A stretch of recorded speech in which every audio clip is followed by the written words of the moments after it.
consegue, sim. Tá. Aí, já iniciou a gravação, já está gravando. Então, só mais uma vez, boa tarde. Estamos iniciando o minicurso Diálogos entre Feminismos Afro-Americanos e a Pedagogia do Oprimido, com a professora doutora Tânia Regina Zimmermann. Fica à vontade, professora. Muito grata. Então, vamos lá. Esperamos uma boa tarde, né, de discussões. Então, sejam bem-vindas, bem-vindas e bem-vindos, né, à nossa programação de hoje. Eu vou pedir para sair um pouco aqui também da tela, mas por razões técnicas também, vou estar projetando para vocês um pouco do que eu pensei e esquematizei para a gente pensar essas discussões, e também vou propor algumas dinâmicas, né? Então, à medida que nós tivermos a sala com, enfim, um público mais ou menos estimado, nós podemos fazer algumas dinâmicas também, e eu tenho uma proposta de uma atividade, embora geralmente a gente faça ela numa aplicação prática em grupo, né? Mas eu penso que esse exercício ele é muito oportuno e positivo para a gente pensar um pouco esse pensamento libertário, do qual a gente está propondo um pouco aqui nessa tarde. Bom, vou me apresentar brevemente, mas depois eu proponho uma dinâmica em que vocês também coloquem um pouco de si, né?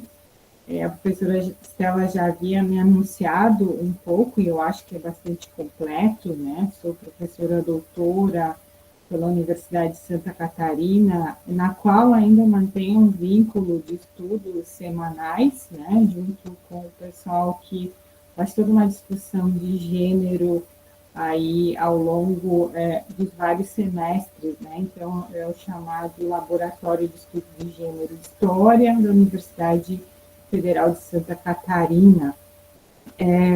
Tive experiência também fora do Brasil, na Universidade de Heidelberg, por 3 anos, né, e também me apropriei um pouco dos estudos de gênero que havia nessa universidade alemã, né, mas certamente as discussões mais sistematizadas nós fazemos a partir das traduções aqui no Brasil, né, e nos apropriando também de uma literatura que há aqui na América Latina, né? Então, a partir dessa base que eu pensei, como que a gente pode discutir Paulo Freire a partir de uma perspectiva feminista, ou pelo menos a gente pode pensar o quanto a incursão, né, desse pensamento freiriano vai estar presente em algumas autoras afro-americanas. Então, já de partida, eu vou afirmar que, né, a nossa base autoral, então, é com pensadoras, principalmente nos Estados Unidos, né, aqui na América Central, e depois chegando à América do Sul, com uma brasileira que é a Lélia Gonzalez, e que também tem uns aportes bastante interessantes, né? Então, algumas têm uma centralidade um pouco maior nos anos 70 e 80, e as demais elas são bastante recentes, né, naquilo que veio como tradução também para nós aqui no Brasil. Outro sim, né, convém pontuar que vou me centrar mais em Bell Hooks. Por que em Bell Hooks? Porque a Bell Hooks, na sua obra Ensinando a Transgredir, né, ela diz claramente que os seus estudos eles têm por base, então, obras de Paulo Freire. Ela conheceu ele nos Estados Unidos, né? Inclusive, mantiveram um bom diálogo, no sentido também da Hooks provocar um pouco Paulo Freire, né? Mas cadê a discussão? Cadê a discussão do gênero, né? Ela, de certo modo, também tecia algumas incursões nos escritos dele. Ele dizia, não, vou melhorar essa parte aí também.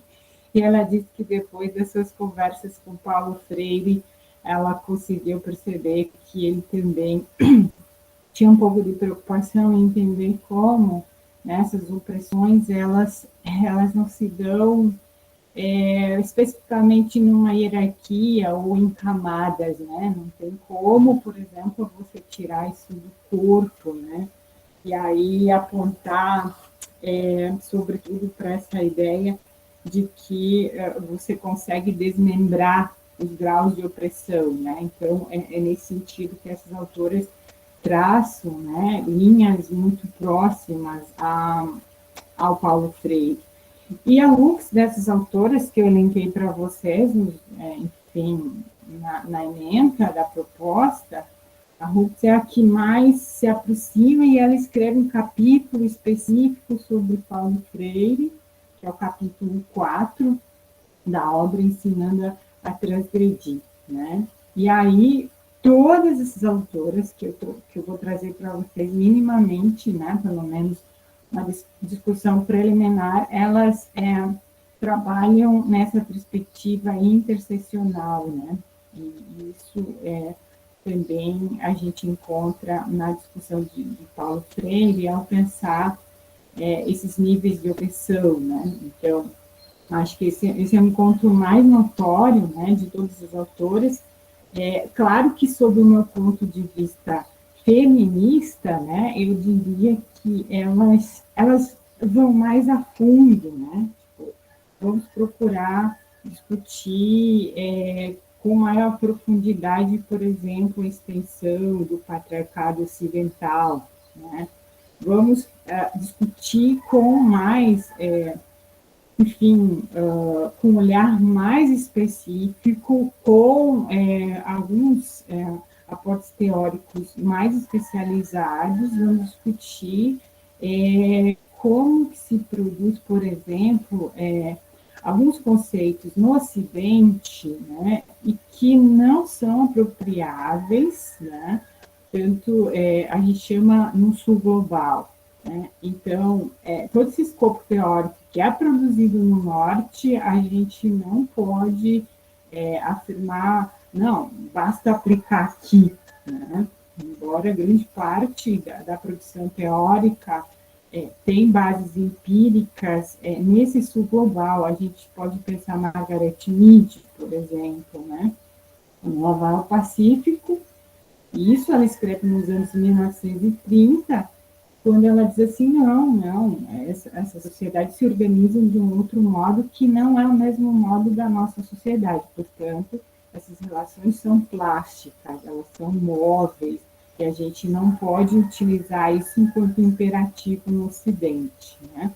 Mas, né, exatamente esses questionamentos que a gente chama de um giro decolonial, ou melhor, né, essa visão do Copérnico, né, como ele diz assim, não, o centro tem que ir para um outro lugar, o centro não pode ficar na Europa, né? Portanto, os estudos decoloniais, eles partiram muito desse preceito de que a gente precisa promover um giro do olhar, e também sem produzir, né, aquilo que nos vem muito pela modernidade, aí está a crítica, por exemplo, do pensamento da modernidade e colonialidade, que é exatamente a gente perceber essas divisões norte-sul e também a produção, não da dualidade, mas é a produção dos pares de oposição.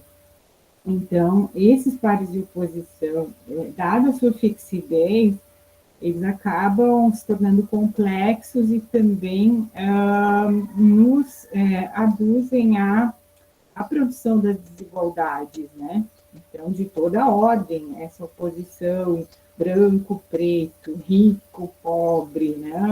Homem, mulher, etc. e tal, né? Reafirmaria esses primados que são dados, né, com uma rigidez e que, com esse movimento de vinda, né, eu vou pensar um pouco na colonização agora, quando se aprofunda muito mais nesse processo de de que uma biologia ela consegue produzir uma rigidez na linguagem, né, e no pensamento ocidental, de modo que, né, você inventa raça, você inventa o feminino, você inventa a mulher. Então, eu parto desse pressuposto, né, de que, né, um pouco de Foucault aqui nas subjetividades, por quê? Porque é aquele preceito básico, né? Afinal, quem somos nós? E por que nós nos tornamos o que nós nos tornamos, né? Como que esses modos de sujeição foram possíveis, né? E aí há toda uma belíssima discussão, né? Eu gosto muito de ler as Confissões da Carne, né? Porque ali ele vai dizer, poxa, né? E os seus intérpretes também, poxa vida, né?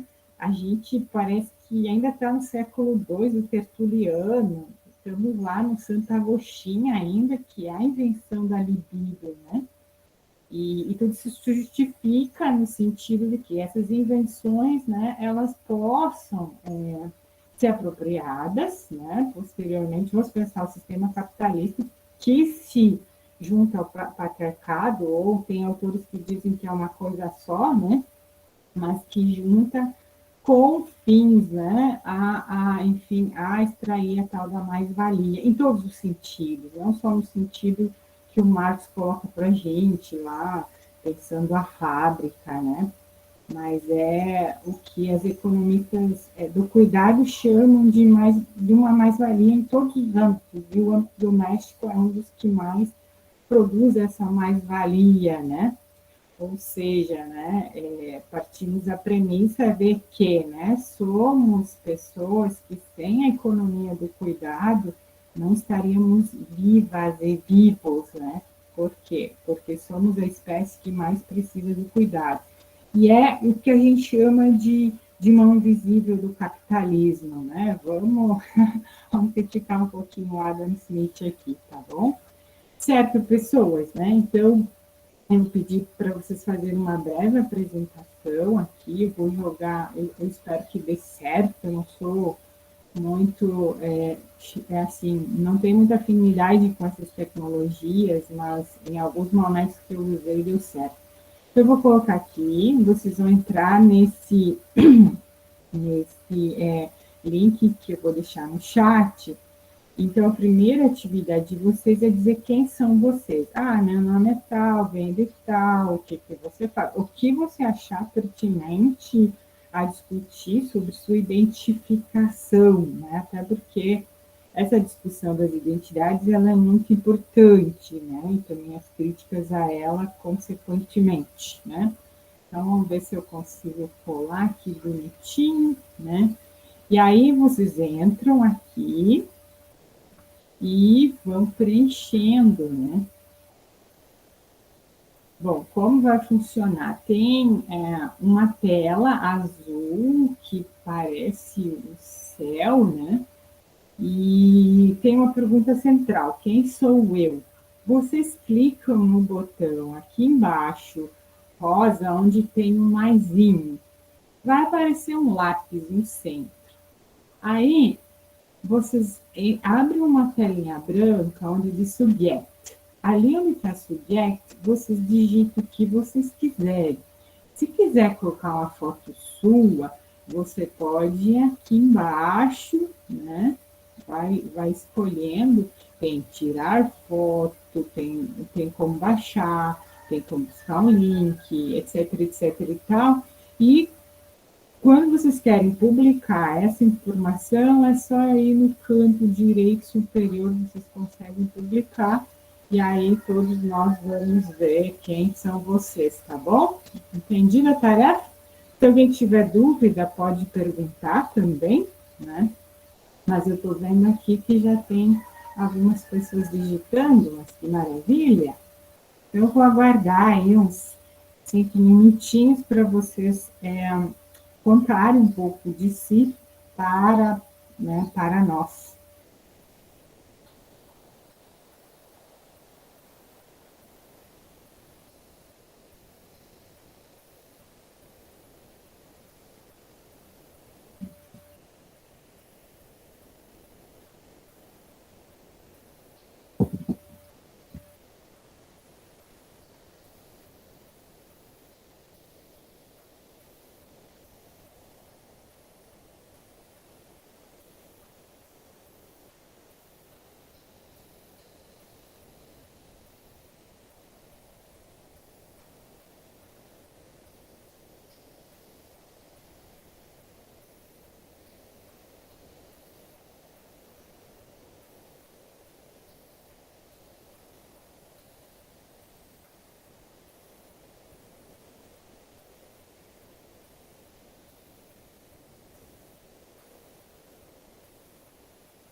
Muito bem, Daniele, que maravilha. Feira de Santana, pedagoga e mestranda em educação pela Universidade Estadual de Feira de Santana.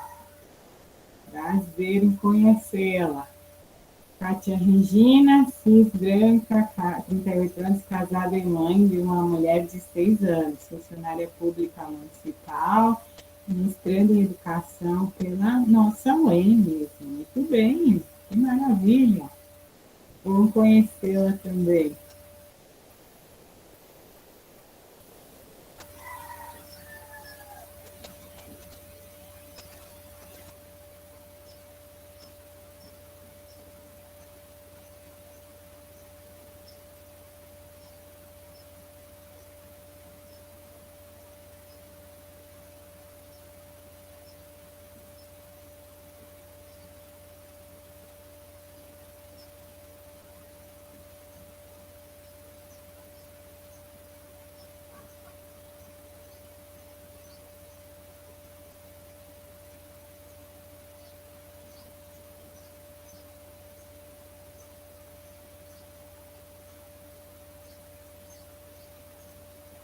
Simone, 51 anos, curso de Pedagogia da Unesp, Marília, mora na cidade de Pompeia, que fica no interior de São Paulo, trabalha como artesã na modelagem de biscuit. Que maravilha! Vamos lá, que beleza! Prazer, Simone.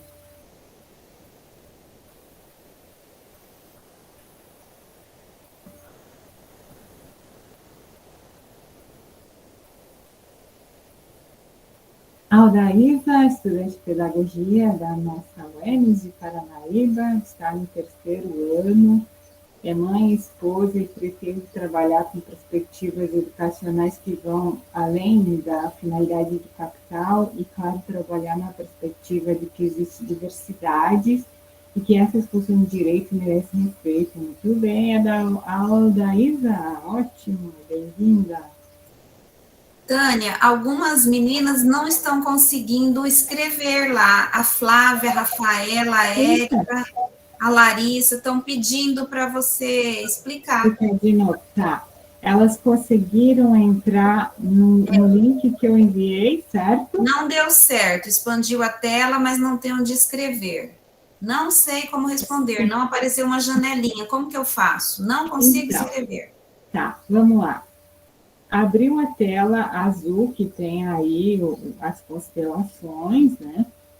Elas precisam ir no canto inferior direito, onde tem um ponto rosa, tem uma bolinha rosa. Na bolinha rosa, elas clicam em cima dela. Tem um maisinho lá, e quando você direciona o mouse lá, aparece um lápis. Clica em cima desse lápis, abre uma segunda tela, e aí lá onde diz Subject, né, você pode escrever o que você quiser. Depois que escreveu, você vai em Publish, e à medida que você clicar em Publish, ele já projeta aqui para todo mundo o seu texto escrito, ele vai se somar aos demais textos que já estão aqui. Tá bem? Espero que consigam agora. Tem aqui, que estão aqui depois, entraram a Josilene, 41 anos, que é aluna da UEMS, Paranaíba, professora do nível médio técnico na cidade de Fernandópolis, São Paulo. Ótimo, Josilene, bem-vinda. A Rafaela do Recife, Pernambuco, formada em letras e jornalismo. Nos últimos anos, tenho passado a me dedicar ao trabalho com crianças falantes de mais de uma língua e com famílias de imigrantes e refugiados. Muito obrigada pela oportunidade do curso. Nós que agradecemos, né, Rafaela? Bem-vinda aqui. Eu creio que a Renata, eu ainda não li. A Renata, eu sou Renata, mulher negra, cis, e tenho 42 anos, diretora de escola na Prefeitura Municipal de São Paulo. atualmente trabalho com formação de professores na divisão pedagógica do município. É mestranda em educação na Unicamp, casada e mãe da Laura. Maravilha, bem-vinda, Renata. Que bacana esse grande mosaico humano que a gente tem aqui. Esqueci alguém? Acho que não, né? Dos que colocaram aquela nome. A Larissa. Meu nome é Larissa, sou estudante de pedagogia na UEL, Universidade Estadual de Londrina, casada, mãe de 2 filhos e trabalho com artesanato. Bem-vinda, Larissa, né? Aí de Londrina.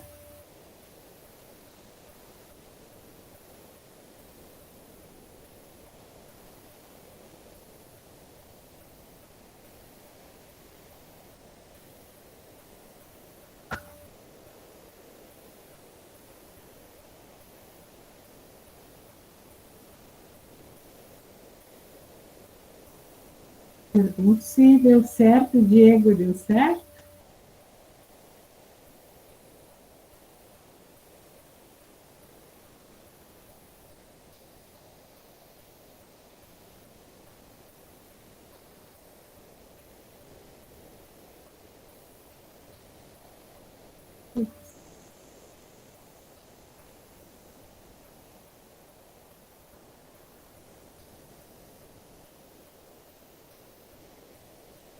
Boa tarde, sou Adriana, professora da Rede Pública do Estado de São Paulo, licenciada em Filosofia e História, mestranda em Educação pela nossa UEM. Obrigada pela oportunidade do curso. Obrigada, Adriana, meu orientando, né, aí do mestrado.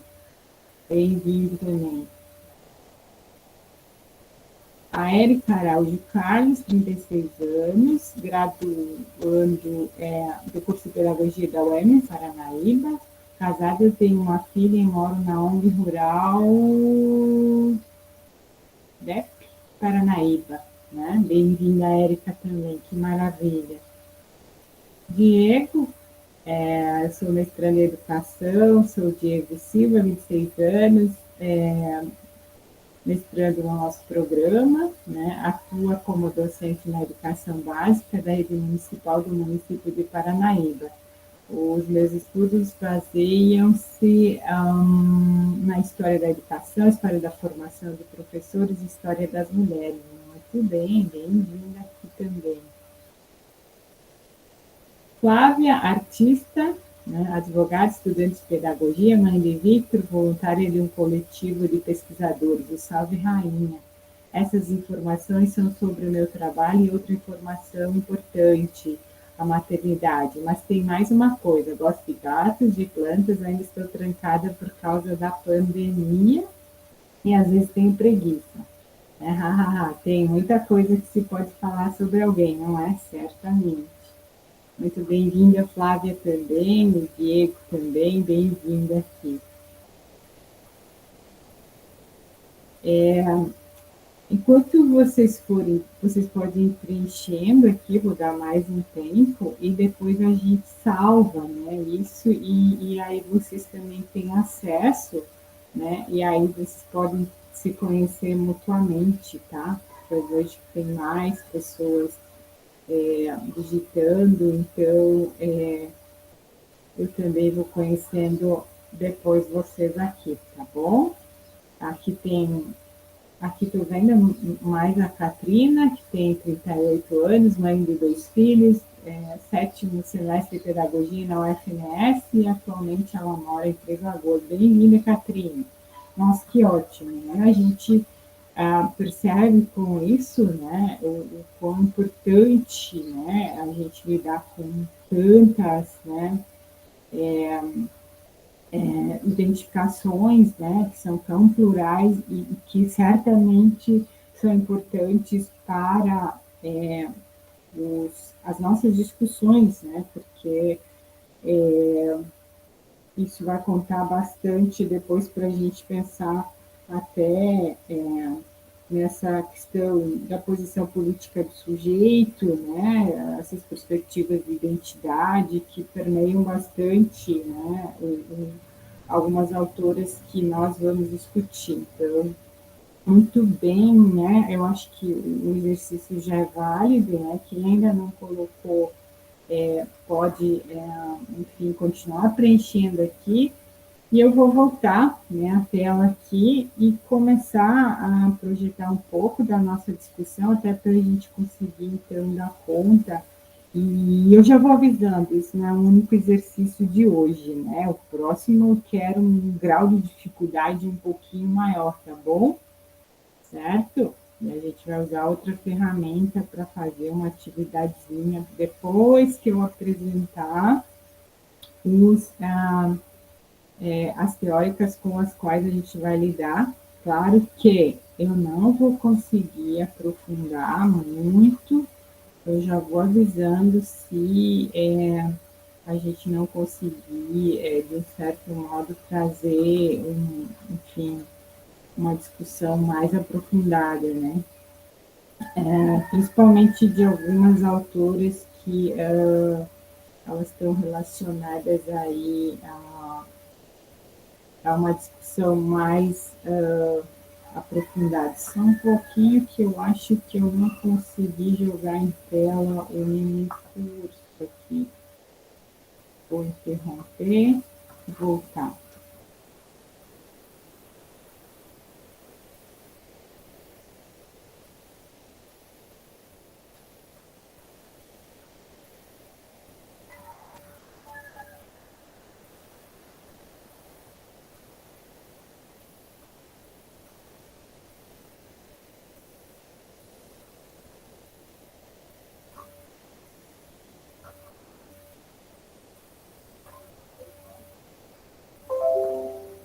Um instantinho que não está aparecendo a minha apresentação.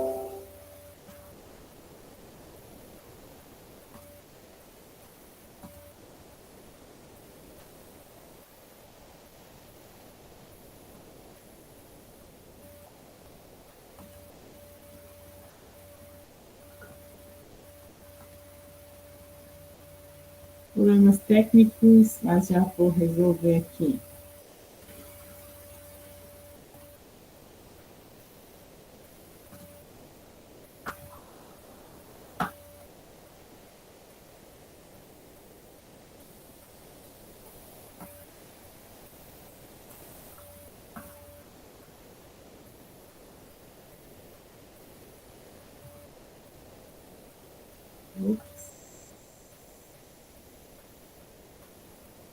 Acho que agora vai. Certo? Apareceu para vocês a tela aqui? Diálogos entre feminismos afro-americanos. Tudo certo? Apareceu, sim. Ah, muito bem. Então, vamos lá. Tem como aumentar um pouquinho, Tânia? Peraí. Sim. Ops, não, tá? Agora. Deu certo? Parece que ficou muito grande.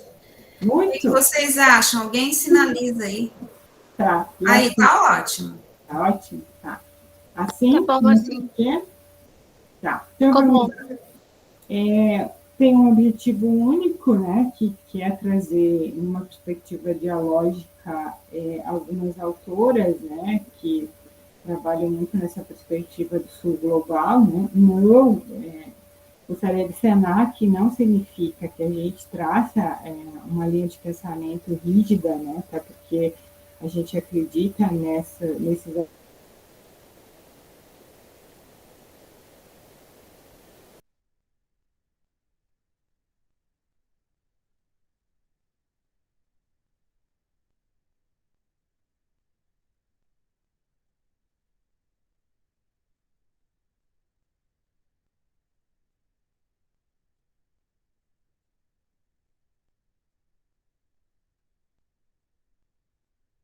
desconcertante, né, que a Hooks traz para a gente, né, que eu já contei para vocês, pensando um pouco junto com a Angela Davis, né, a Lélia Gonzalez, a Maria Lu Gomes, a Rita Maria Segato, a Glória Anzalduá, a Audre Lorde, Yoshi Curiel, e também aí fazendo algumas interlocuções com o pensamento de Paulo Freire, né.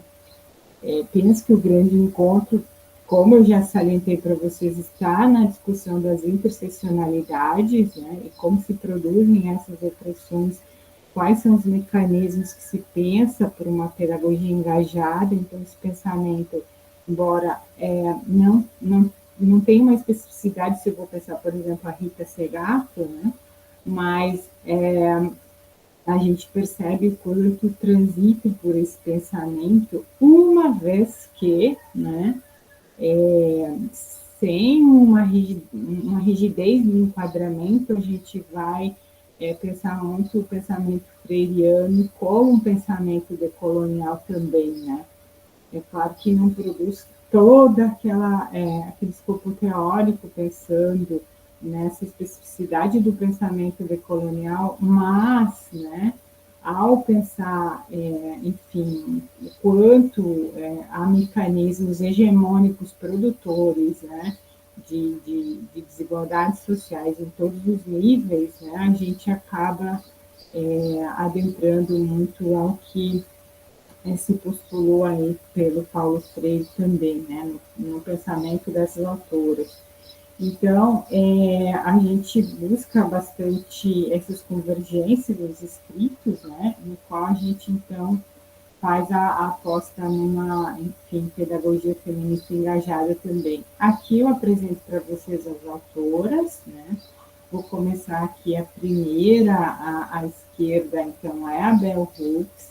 Essa é a autora que eu falei para vocês, que sempre o seu pensamento no Paulo Freire é uma das suas grandes influências, né, ao lado do Rami, que é um pensador oriental. E se eu pensar na obra Ensinando a Transgredir, né, ela é uma aproximação com o pensamento de Freire, assim, do começo ao final da obra, né? Então, ela rende, né? Rende ao Paulo Freire, enfim, a compreensão, né, de um contexto que ela vive, ela se apropria do Freire para entender como que é possível, né, mesmo dentro dos mecanismos de opressão, produzir algumas saídas positivas, né, principalmente na posição de professora, né, de uma professora negra nos Estados Unidos. Ao lado dela, então, a gente tem a Angela Davis, né, também muito conhecida aqui no Brasil, uma grande ativista, né, e ela faz uma articulação entre as três categorias, tanto que a obra mais conhecida dela será Gênero, Classe e Raça, né? E aqui no Brasil há muitos estudos, né, que se centram na análise do pensamento da Angela Davis. Ao lado dela, a Rita Segato, pensadora aqui da Argentina, mas foi professora na Universidade de Brasília por muito tempo. Ela se aposentou aqui no Brasil e diz ela que por acaso, né, ela se encontrou nos estudos sobre a violência e, portanto, as obras mais conhecidas dela centram-se na guerra contra as mulheres, estruturas alimentares da violência, e, ultimamente, ela tem se aproximado bastante dos estudos decoloniais, né, onde ela faz uma contra-discussão com a Maria Lugones a respeito da perspectiva de gênero, por exemplo, entre os povos indígenas, né? Mas ela tem algumas discussões muito importantes, avançadas, né, enquanto antropóloga, para discutir tanto questões globais, né, e eu acho que todas essas autoras fazem também essa discussão a partir de uma história global, né, e aí buscam a territorialidade, a nacionalidade, a espacialidade, né, enquanto ponto de produção não mais de consensos, mas de dissensos, né, para mostrar, eita, era aí, né, nós podemos viver de outro modo, E também podemos usar as ferramentas, né? Por isso é importante se apropriar do pensamento sistêmico, eurocentrado. Se a gente se aproximar dessas ferramentas, né, é muito mais fácil para a gente conseguir produzir saídas mais positivas, mais libertárias, né? E ela aposta muito nessa questão de que a sobrevivência da espécie humana, ela depende, em grande medida, das diversidades, né? Então, é um pensamento bastante desconcertante e bastante importante também aqui para nós na América. E essas publicações, por incrível que pareça, elas não tiveram muita aceitação aqui no Brasil, então a grande parte das suas obras está em espanhol, né? E hoje ela agradece por isso, porque ela entende que ela consegue chegar a um público muito mais amplo, tanto aqui na América Latina como na Europa, né? Então, é uma pensadora certamente bem importante e libertária, né? Bom, nós temos ao lado, então, da Rita Segato, a Florence Alduar, também um pensamento bastante desconcertante, ela é mais conhecida como a pensadora da fronteira, da mestiça, né, produzindo outras categorias de pensamento, né,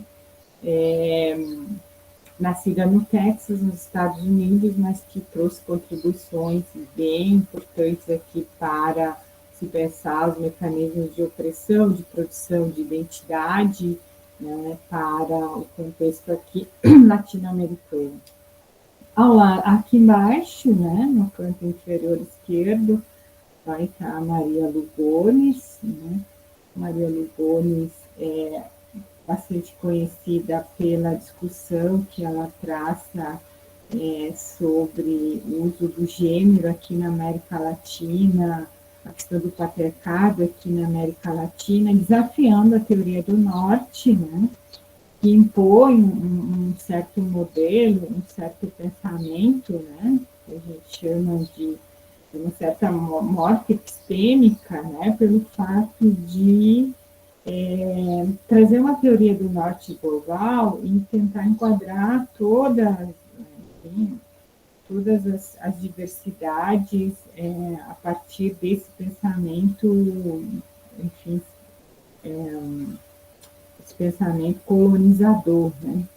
Então, ela é bastante conhecida por provocar e trazer um pensamento decolonial, que é aquilo que a gente discutia sobre o giro do olhar antes, quando falávamos um pouco de como esse pensamento decolonial ele vem a ser uma ferramenta muito importante para revisar muitas bases teóricas que vêm do norte, né? E que foram amplamente enfim, aceitas, né, sem contestações, né, certo? Ao lado da Maria Lugones está a Lélia Gonzalez, né? Eu até me envergonho um pouco em falar que há pouco tempo eu conheci obras da Lélia Gonzalez, então isso é um sinal muito claro de que o nosso pensamento branco, heterocentrado, né? E, portanto, a Lélia tem uma produção espetacular que vai aí dos anos 70 adiante, né? E uma atuação, enfim, nos movimentos sociais ímpar, né? No entanto, ela não foi nos dada a conhecer. Aquela velha pergunta, né? Quantas autoras mulheres você lê na graduação? Quantas autoras mulheres negras você leu? Quantas autoras mulheres indígenas você leu na graduação, né? Então, realmente a gente acabou fazendo leituras muito escolhidas, né?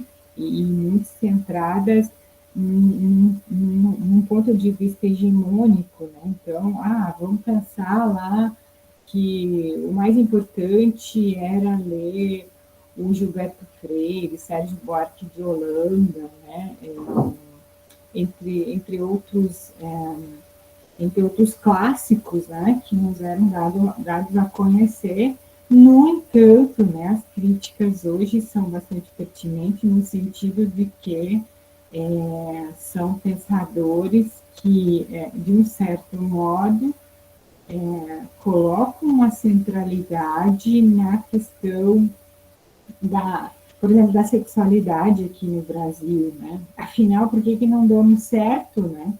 Veja bem o Sérgio Buarque de Holanda. Né? Por que não damos certo? Porque por causa dos nossos excessos, né? Então, que excessos são esses, né? Que a gente não consegue ter a formação, por exemplo, de uma esfera pública com a tal racionalidade que tem a esfera pública, por exemplo, em países europeus. Afinal, Sérgio Buarque de Holanda estudou na Alemanha por um bom tempo, se apropriou de muitos teóricos de lá, né?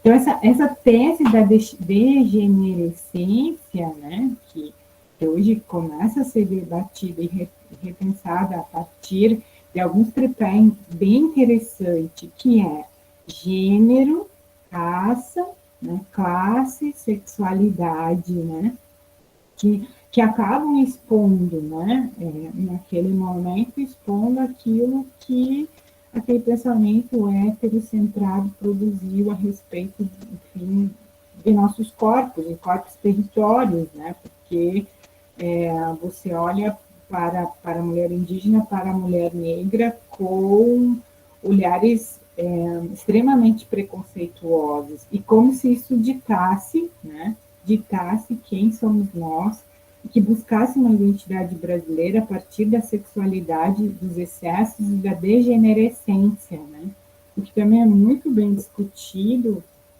pela Anne McClintock, numa obra belíssima que se chama Cor Imperial, né, que é na perspectiva vitoriana, traçada sobre o continente africano, mais especificamente sobre a África do Sul, né? E aí, o importante, né, desses autores como Lélia Gonzalez é tentar olhar, não numa dimensão só, mas, por exemplo, vamos pegar, além do marxismo, né, vamos pegar aí a psicanálise, né? Então, porque a Lélia faz essa incursão na psicanálise para entender um pouco a linguagem, né? E aí fica bastante interessante, né? Já, por exemplo, a Anne McClintock usa a psicanálise como uma possibilidade de releitura, né? Enfim, como que eu posso pensar essa projeção do europeu sobre os corpos, tanto de homens negros, mulheres negras, ali na África, né? E aí, tecendo grandes críticas ao pensamento heterocentrado, né? De alguns autores que estão na psicanálise, especialmente o Lacan, né?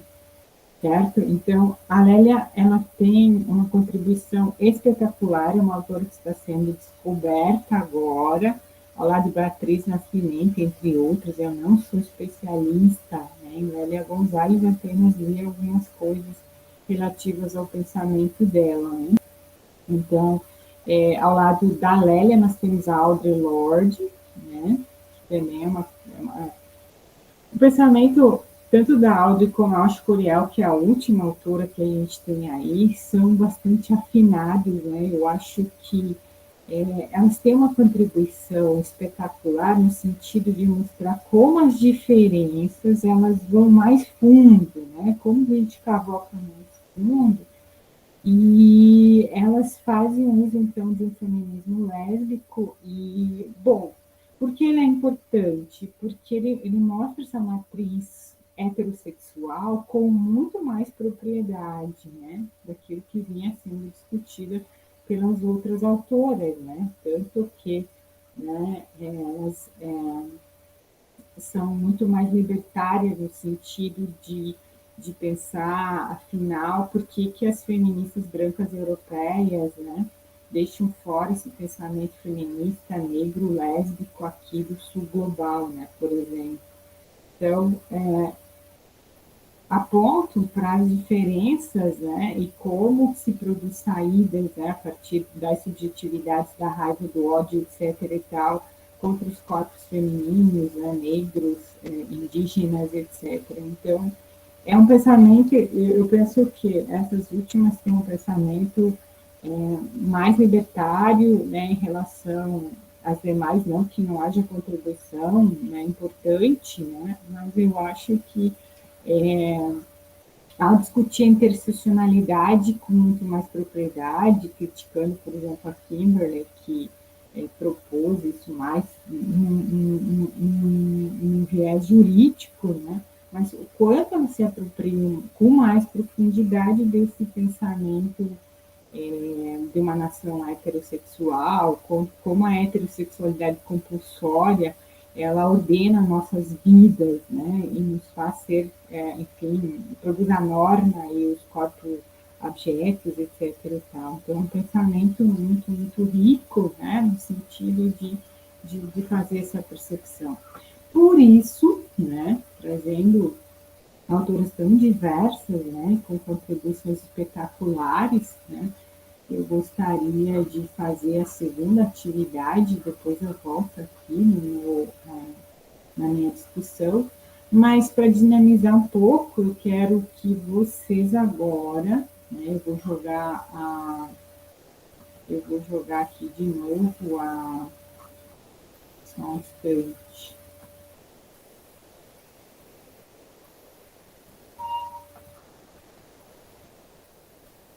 Estou procurando na minha telinha, mas eu já vou encontrar, não se preocupe. Eu abri tanta janelinha aqui.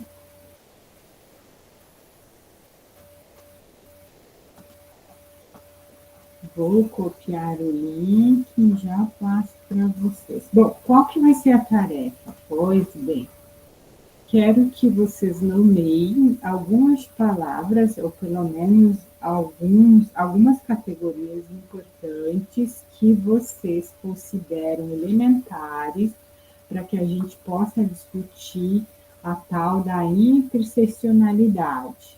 Né? Por quê? Porque, no meu entender, né, é aí que a gente vai ter o ponto enfim, de traçar uma relação mais aproximada com o pensamento do Freire, né? E até porque eu acho que tem um ponto muito importante do pensamento feminista que tem que fazer de novo essa ponte com mais clareza com o pensamento de Paulo Freire. Né? Então, o meu exercício é propor que vocês entrem aqui nesse link que eu coloquei no chat e me coloquem algumas palavras ou categorias, como queiram nomear, conceitos, né, que possam traçar uma espécie de relação com aquilo que entendemos como interseccionalidade, até porque, né, esse é um ponto de confluência bastante importante, né, para a gente discutir,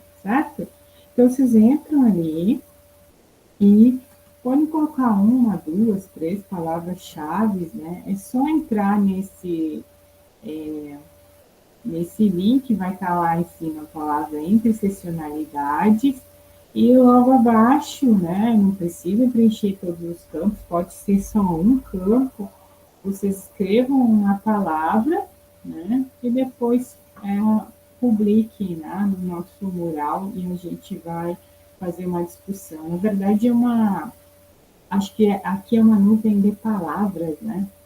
Então, vamos lá. Vai ser uma nuvenzinha de palavras, uma nuvenzinha de categorias para a gente continuar discutindo.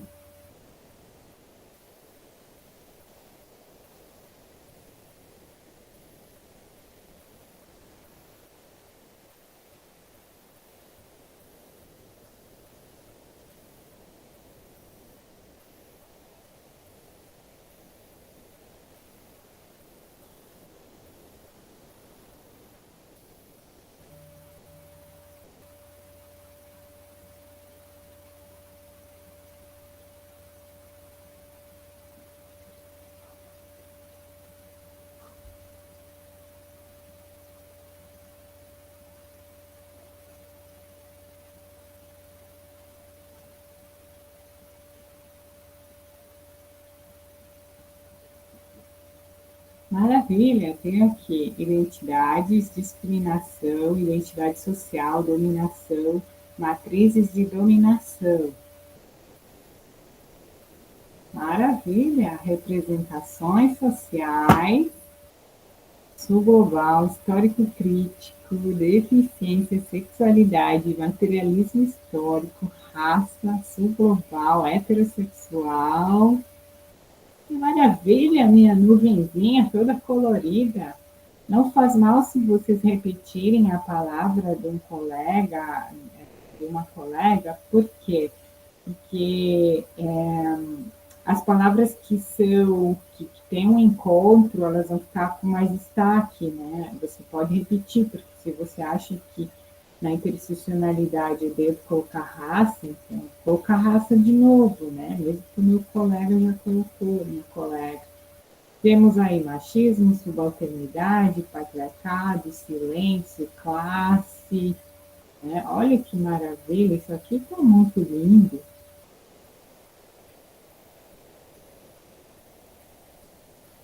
Esperar uns 5 minutinhos, né? E aí vocês podem ir colocando mais, né? Quem já colocou uma pode voltar lá e colocar mais, se quiser.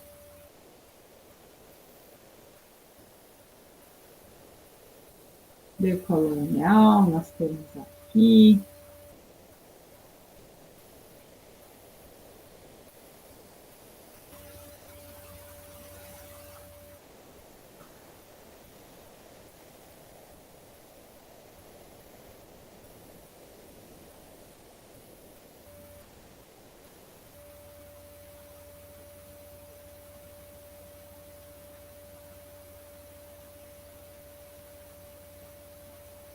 Ótimo, muito bom.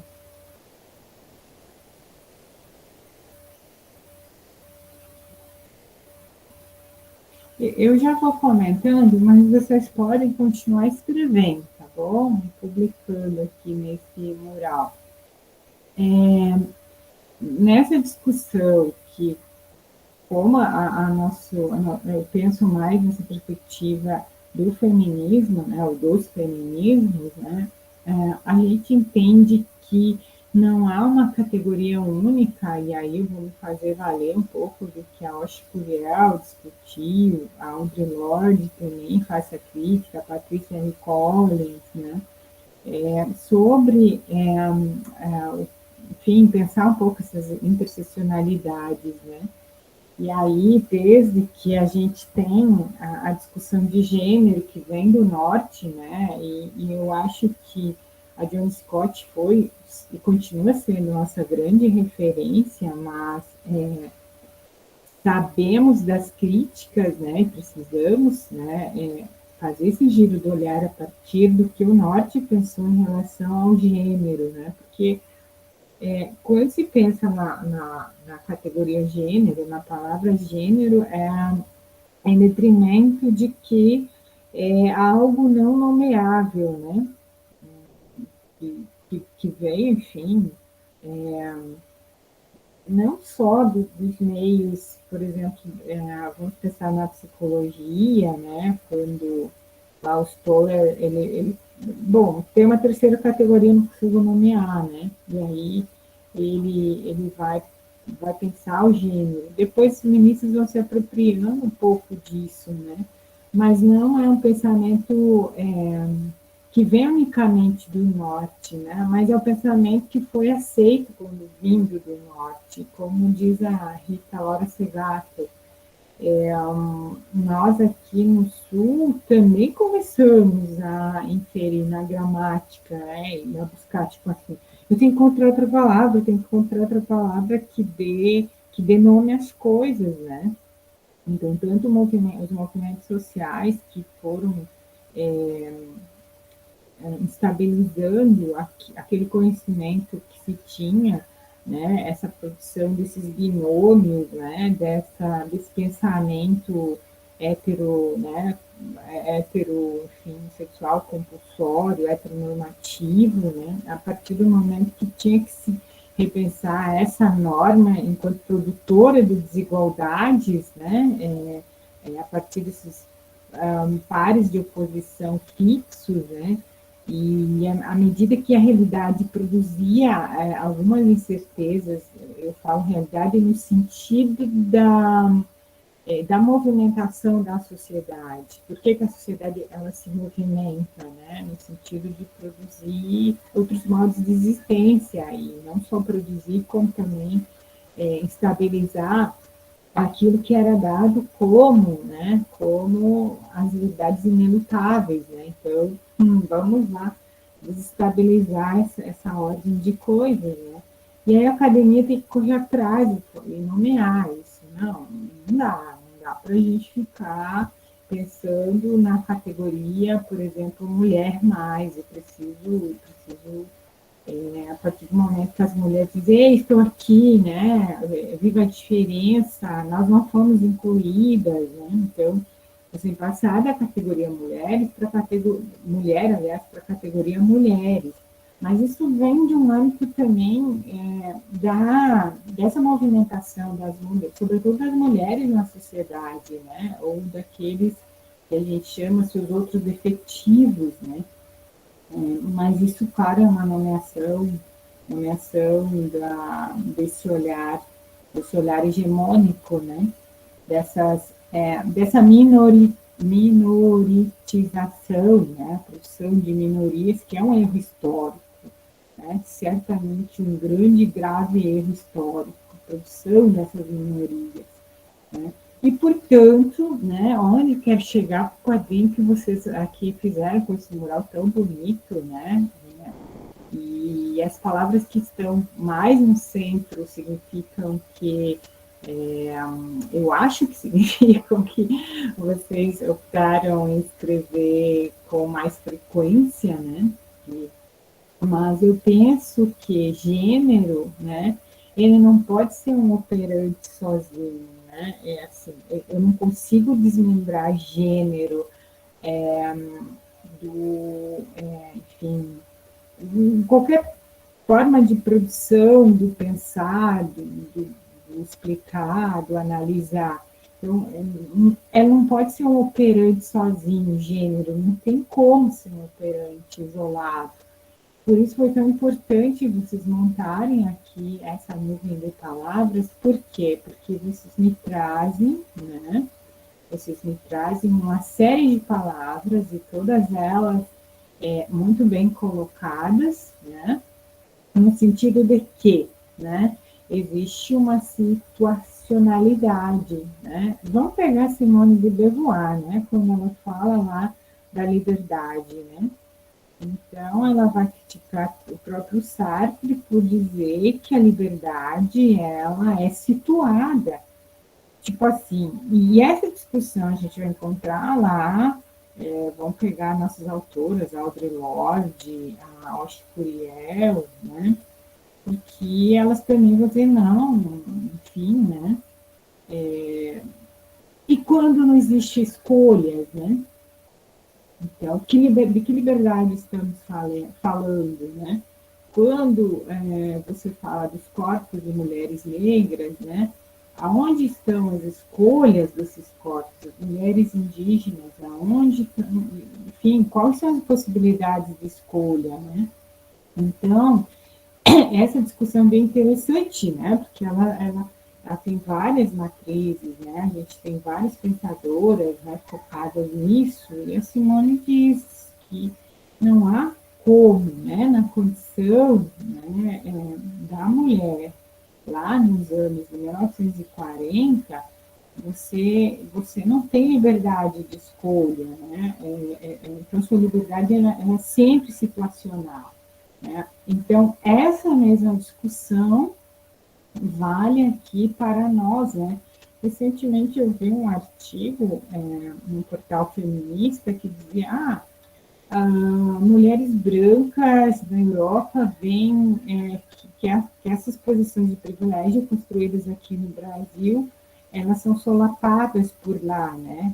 Elas são esvaziadas na Europa, né? Então, essas mulheres brancas, ricas ou de classe média, que foram lá para a França, né? Vem seu status quo, né? Ameaçado. Então, portanto, né? Mostra o quanto que, né? o norte global adentro o sul global, assim como o sul global adentro o norte global, né? Estabiliza, mostra que há uma situacionalidade. Portanto, né, quando a gente fala em interseccionalidade, é esse pensamento, né, que leva em conta e que precisa amarrar, que precisa mostrar que é relacional, que não tem como sair da história, não sai da história, não sai do corpo, está ali, né?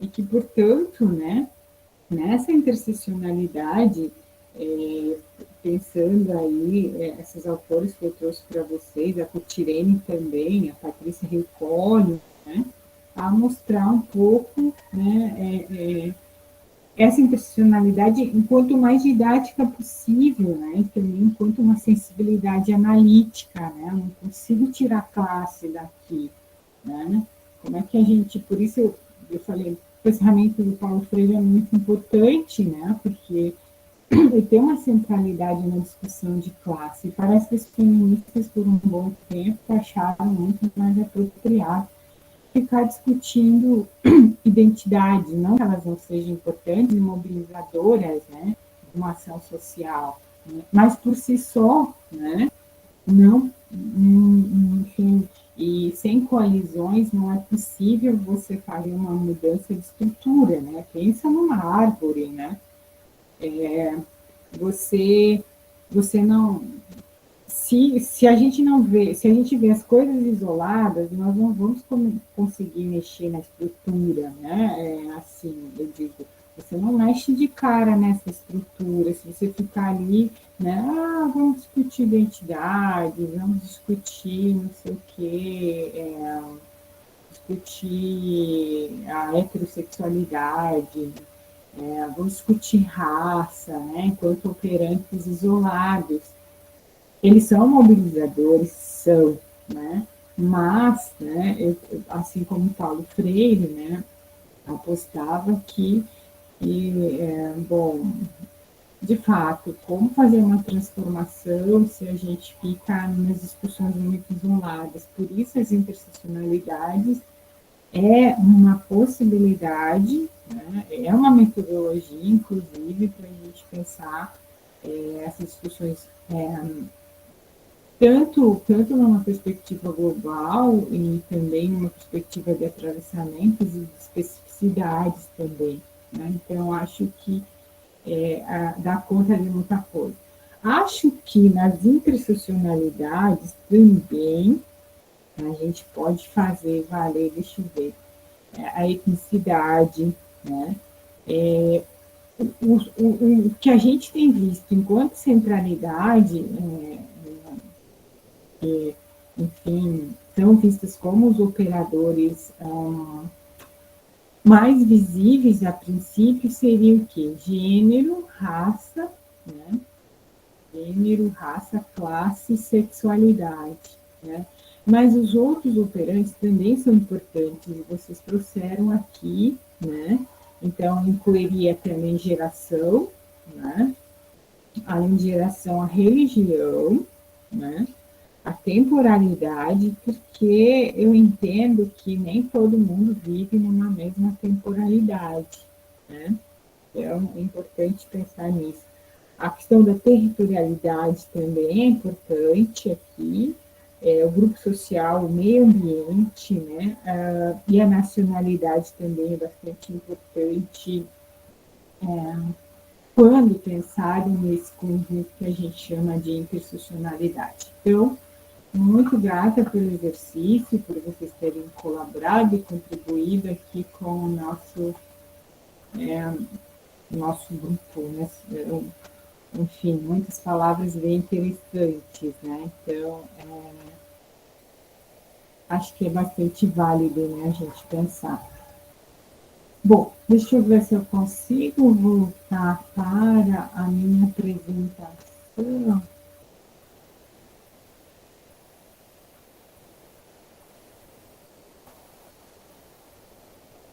Porque eu sei lidar com uma janela só, gente. Não sei lidar com tanta coisa ao mesmo tempo, não. Estou procurando agora, acho que sumiu minha apresentação. Talvez esteja aqui, não. Voltei aos meus comércios de novo.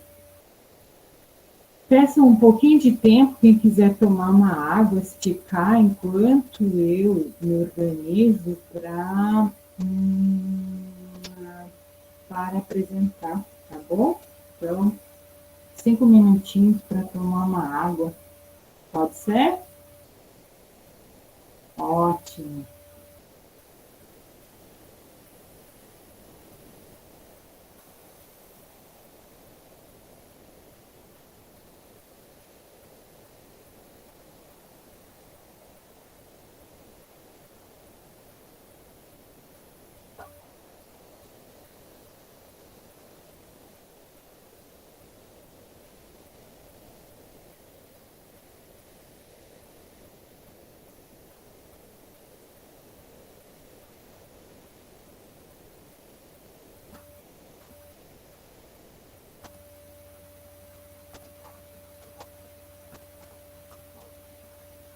Agora achei. Ah, que alegria.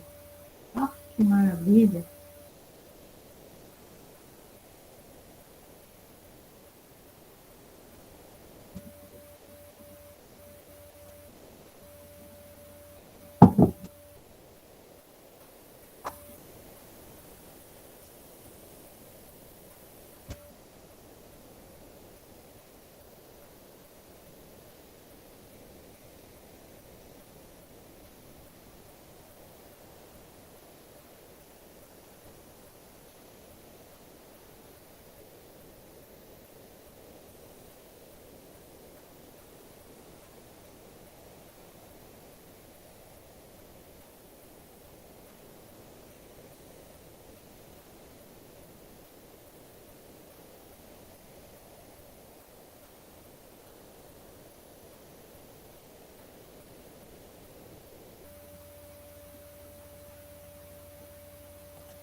Stella, eu consigo te enviar essa apresentação, porque para mim ela não está aparecendo toda, por completo.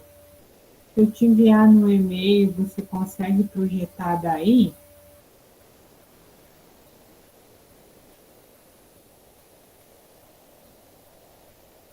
Acho que a Stella saiu. Mas vou enviar no e-mail dela.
Estamos vendo, tá, Tânia? Tá, ótimo. Vamos a Bell Hooks, então. Eu só vou corrigir aqui, porque a Bell Hooks, ela assina tudo com letra minúscula, tá bom? Então, aqui o B não é maiúsculo. Isso é uma opção da autora, né? Por razões muito pessoais dela, né? Também, claro, política. A Bell Hooks, então, rapidamente passando por uma biografia dela, ela vem de um mundo rural, e isso tem bastante importância, porque ela diz assim, tal como Freire também vem do mundo rural, né? De um estado segregado nos Estados Unidos, né? Então, ela finaliza sua graduação em 76, né? Ela pega bem aquele movimento feminista que a gente chama da segunda onda, né? E ela faz o seu mestrado, então, também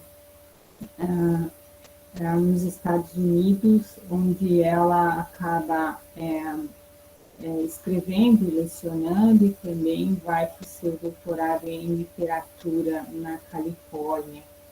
Ela atuou em várias universidades, conforme está exposto aqui, Califórnia, Yale, Oberlin, College City, College de Nova York, entre outros. Ela tem um conceito que ficou bastante evidente, que é o patriarcado capitalista supremacista branco imperialista, né? E aí que ela traça alguns aspectos da interseccionalidade, que é agregar a questão das opressões de classe, raça e gênero, que está ela, né, mais jovem, enfim. E a pergunta nossa é como que ela dialoga, então, com o Paulo Freire, né? Ela chama, nos seus capítulos da obra Ensinando a Transgredir, ela chama de pedagogia engajadas, né? E aí encontrei na revista Periferia um pouco, né, do que a gente costuma aí, ver no pensamento, então, da Bell Hooks, que aí se encontra, então, com o Paulo Freire, né, e ela diz que o Paulo Freire foi muito importante para mim, porque ele forneceu uma linguagem política, porque ela diz assim, olha, enquanto uma intelectual, professora negra, né, eu precisava de um pensamento insurgente. Nossa, quando eu descobri a obra do Paulo Freire e o contato com a pedagogia crítica, ela diz, encontrei nele um mentor, um guia, né? Alguém que entendia que o aprendizado, ele não necessariamente era um pensamento, um aprendizado da dominação, mas ele poderia ser libertador, né? Então, uma frase importante de Freire, né, tornou um mantra para ela, porque ela diz assim, não se entra na luta como objeto para se tornar sujeito depois. Isso foi muito marcante nos escritos da Bell Hooks. A crítica, então, que eu já comentei com vocês, ela sentiu uma profunda empatia e identificação com o que ele escrevia, né, por conta da também sua origem rural, e ela vivenciou uma ligação profunda de suas antigas professoras negras do secundário com a educação enquanto uma prática da liberdade, né. Ela conheceu pessoalmente Freire em um seminário na universidade em que ela lecionava. Então, naquele momento, Bell Hooks criticou Paulo Freire por sua linguagem sexista, né, tanto nas suas falas como nos textos. E aí o Paulo Freire disse para ela, não, nos próximos escritos eu vou certamente observar mais, né, essa questão que ela está expondo aqui. Bom, da onde que ela parte, né, a pensar o Freire na obra dela, Ensinando a Transgredir? Ela diz assim, olha, eu fiquei pensando muito nas meninas negras da classe trabalhadora, né, pelo menos lá nos Estados Unidos. Ela disse, nós tínhamos 3 opções aqui, ou casar, ou trabalhar como empregada doméstica, ou tornar-se professoras. Mas, diz ela, os homens por aqui não gostam de mulheres inteligentes, né?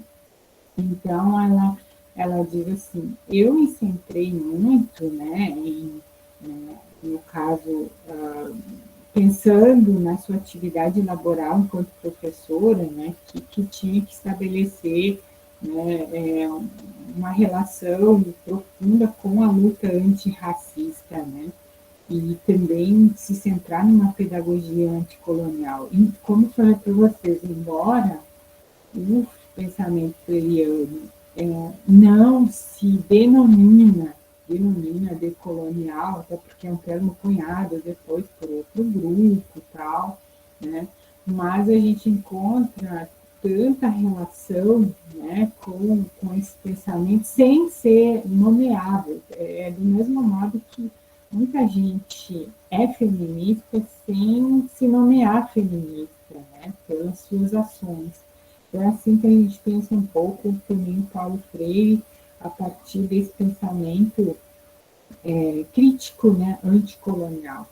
Então, ela diz assim, olha, na escola a gente pode se reinventar, né? Hooks falando, se situando naquele momento histórico, né? Ela diz, só que a escola, ela espera obediência, né, e não o aprender.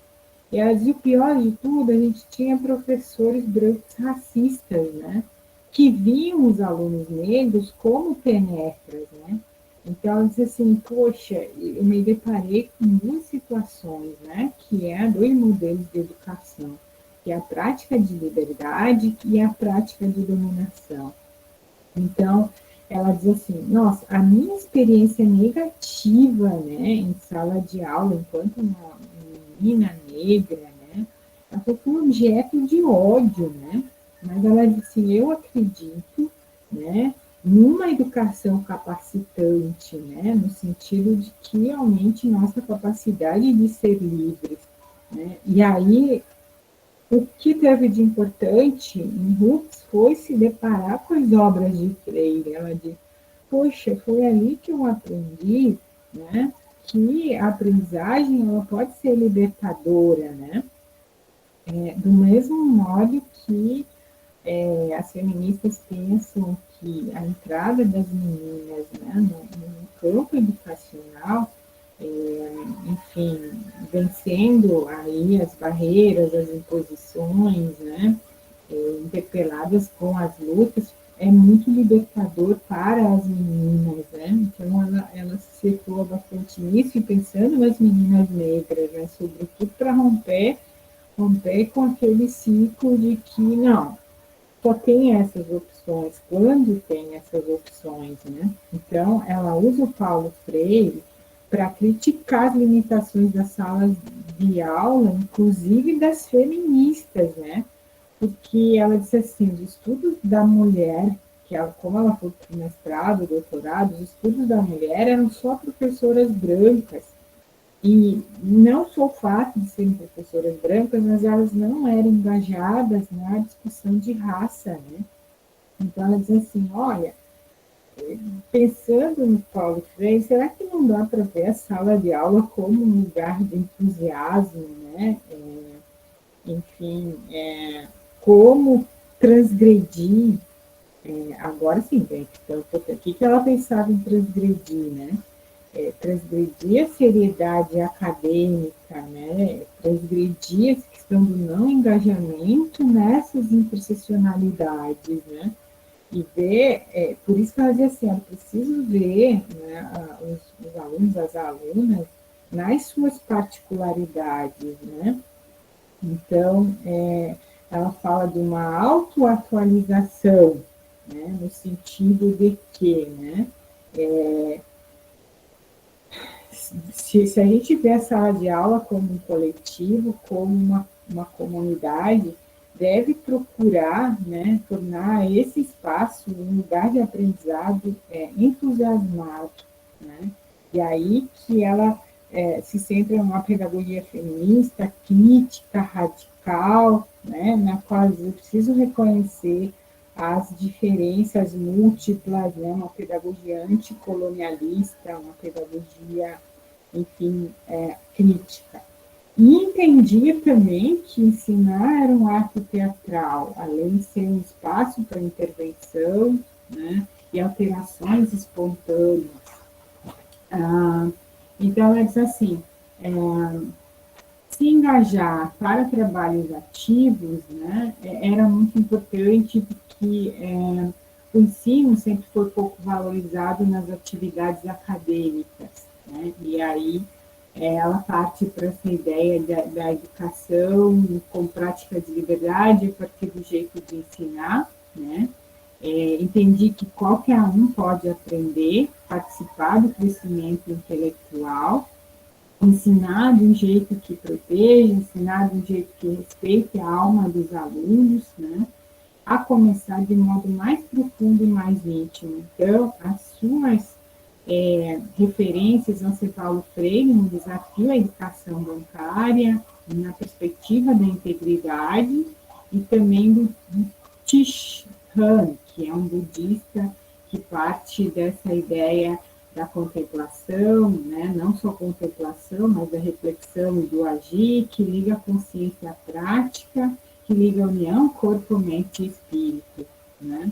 Então, é desse lugar que ela está falando, né? Não só um conhecimento livresco, mas também de interação social, sem uma separação binária entre público e privado, né? E também que não são somente objetivas, né? Então, essa autoatualização é muito importante, né, na vida profissional, né? Por quê? Porque é possível educar sem reforçar o sistema, a dominação, né? Ou seja, sem reforçar a tirania, né? E aí vai perspectivando, né, que essa pedagogia engajada, né, leva a um crescimento, fortalecimento e capacitação mútua, né, não só do alunado, mas também dos professores, né. Bom, enfim, né, sistematizando aqui a conclusão da autora, e depois eu vou trazer uma pequena fala de uma professora que vai trazer um olhar, né, a partir dessas relações entre esses dois autores, né. Então, só lendo a conclusão, a academia não é paraíso, mas o aprendizado é um lugar onde o paraíso pode ser criado. A sala de aula, com todas as suas limitações, continua sendo um ambiente de possibilidades. E nesse campo de possibilidades, tem uma oportunidade de trabalhar pela liberdade, exigir de nós e de nossos camaradas uma abertura da mente e do coração que nos permite encarar a realidade ao mesmo tempo em que, coletivamente, imaginamos esquemas para cruzar fronteiras, para transgredir. Isso é a educação como prática da liberdade, né? Então, pergunto, alguém não viu Paulo Freire aqui na conclusão da Hooks? Nessa obra, ensinando a transgredir. Então, o quanto, né, esse pensamento do Freire influenciou os escritos da autora, ela não parou por aí, né? Depois ela escreve Eu Não Sou Uma Mulher. Esse livro eu levei muito tempo para concluir, né? Outro livro é Mulheres Negras, Mudando a Teoria Feminista. Tem um sobre o amor, que ela escreveu recentemente, né? Então, vale a pena, né? Assim, eu penso muito a pena a gente ir se apropriando desse pensamento da Bell Hooks, né? Também são autores, né, na busca, né, de outros modos possíveis, de outras invenções de subjetividade no mundo contemporâneo. Pois bem, até aqui alguma pergunta? Posso seguir? Ô, Tânia, Oi.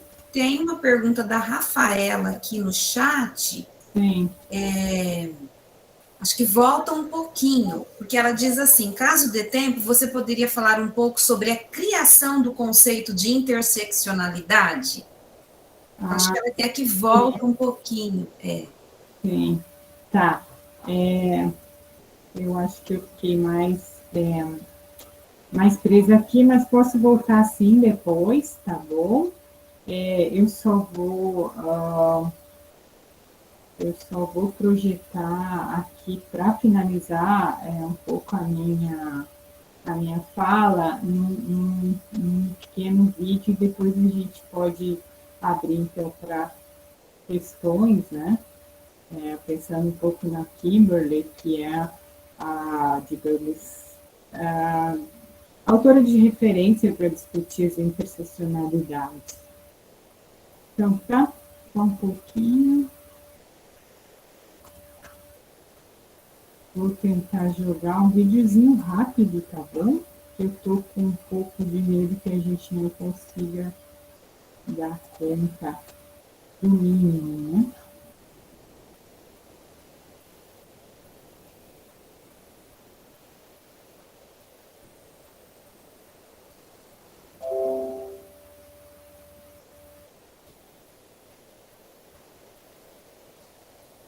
Olá pessoal, tudo bem? Bem-vindos novamente ao canal Letras Pretas. Eu espero que vocês estejam acompanhando as publicações do canal e que elas estejam sendo interessantes para suscitar reflexões e também para aprimorar sua prática em sala de aula. Hoje eu trouxe referência teórica. É esse livro aqui, Ensinando a Transgredir, da Bell Hooks. Então, Ensinando a Transgredir, a Educação como Prática da Liberdade. Eu gosto muito desse livro da Bell Hooks. Eu li há uns 3, 4 meses e eu acho um livro extremamente relevante para trabalhar com a formação de professores, porque é um livro que muda a nossa forma de pensar sobre a educação. A Bell Hooks é uma autora estadunidense, ela escreve ensaios, artigos teóricos. Ela trabalha muito com a questão do feminismo, do combate ao discurso hegemônico da supremacia branca, e ela é uma autora que tem sido bastante traduzida atualmente aqui no Brasil. Então, facilmente nós podemos encontrar outros livros dela, felizmente. Esse livro aqui eu gosto muito porque ele é bem pedagógico, ele dialoga muito com a pedagogia da autonomia de Paulo Freire. Inclusive, Paulo Freire é uma grande referência para a Bell Hooks, ela defende muito a pedagogia da autonomia, a pedagogia proposta por Paulo Freire, em que o aluno é o sujeito do conhecimento, que ele não é uma tábula rasa, em que o conhecimento é depositado. Inclusive, tem um capítulo até que ela dedica justamente ao Paulo Freire. Esse livro é muito interessante para pensar em como a educação pode ter uma proposta diferente. Ele tem 14 capítulos, tem a introdução e o índice regressivo. Eu gosto muito da escrita da Bell Hooks porque ela faz a gente refletir sobre a nossa própria experiência como alunos. Então ela faz a gente revisitar a sala de aula, não como professores, mas como alunos. E na introdução ela fala muito sobre essa experiência. Ela vivia no sul segregado dos Estados Unidos, então ela frequentava colégios em que havia apenas alunos e professores negros. E ela fala sobre a questão da segregação e como a integração racial acabou prejudicando de certa forma os alunos negros, porque como eles tinham professores negros, eles eram tratados de uma forma diferente. Eles não eram apenas mais um aluno na sala de aula. Os professores exploravam todos os potenciais deles. E ela fala sobre a questão também das limitações que eles tinham. Por exemplo, as opções dela eram ser dona de casa, se casar, ou ser professora, ou trabalhar como empregada doméstica. Então ela sempre gostou de escrever, o sonho dela era ser escritora. E ela demorou um pouco para conseguir realizar o seu anseio de publicar livros, porque a trajetória dela mostra que ela foi uma mulher que trabalhou durante muitos anos em empresas privadas e ela tinha pouco tempo para escrever. E quando ela começou a ingressar no universo acadêmico, ela enfrentou muita resistência, muito preconceito. Eu gosto muito da trajetória da Bell Hooks porque ela é um exemplo. Imagina uma mulher negra fazendo mestrado e doutorado na época que ela fez nos Estados Unidos. Ela fala, inclusive, de uma experiência que ela teve, que um professor disse para ela, na pós-graduação: eu vou fazer questão de que você não se forme.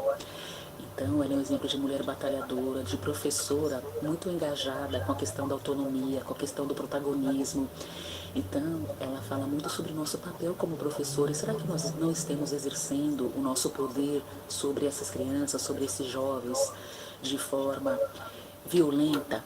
Porque o professor ele tem um certo poder, sim, ele é uma autoridade na sala de aula.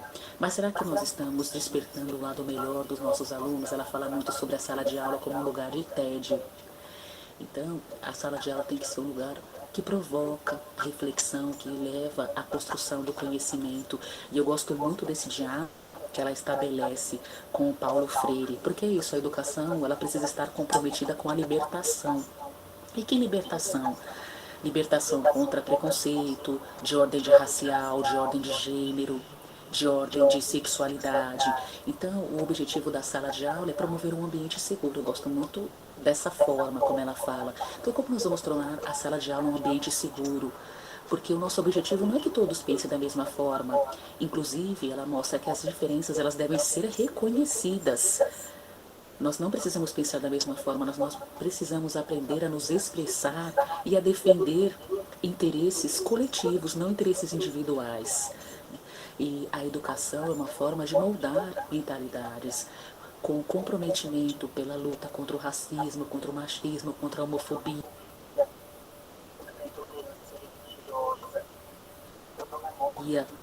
contra a intolerância religiosa. Então ela mostra que os professores tiveram importante na verdade para ela. A moça ela se tornou uma sujeita negra e sujeite, uma sujeita negra com o sistema, justamente para ela ter professores que olharam para ela. Então eu gosto muito dessa forma como ela escreve, ela faz esse convite para autorreflexão, porque não tem como desassociar teoria e prática. Não dá para desassociar mente e corpo. Então nós estamos em um contexto. Qual que é o nosso contexto? Por exemplo, trabalhando na escola aqui da região de São Paulo, de periferia. Então, não adianta eu trazer um discurso para os alunos dos vencedores, independentemente da região que nós trabalhemos, porque o discurso que impera nos livros didáticos, que impera na sociedade é o dos vencedores, é o dos opressores. Qual é o contradiscurso que nós estamos levando à sala de aula? Então, como eu vou emancipar um sujeito, fazer com que ele pense por si mesmo, com que ele pense de forma crítica, se eu não trago também esse outro ponto de vista? Que infelizmente muitas vezes é relegado ao esquecimento. Então, o Brasil, por exemplo, ele foi descoberto. Como assim descoberto? Então, muitos discursos hegemônicos, eles imperam no ambiente escolar e nós precisamos mostrar o outro lado da história. Então, falar é tomar partido. Então, contar a história é tomar partido, de contar a história a partir de um determinado ponto de vista. Inclusive, esse trecho dela lembra muito a Chimamanda, então o perigo da história única. Então vamos começar a história de um outro ponto de vista, porque o que define quem venceu e quem ganhou é o discurso.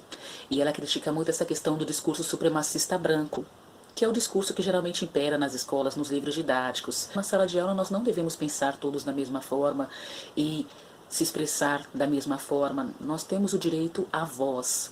E é isso, ela incentiva muito o professor a escutar os alunos, porque depois que ela foi para a pós-graduação, ela teve muita experiência do silenciamento, como se os saberes dela como uma mulher negra não fossem válidos na sociedade.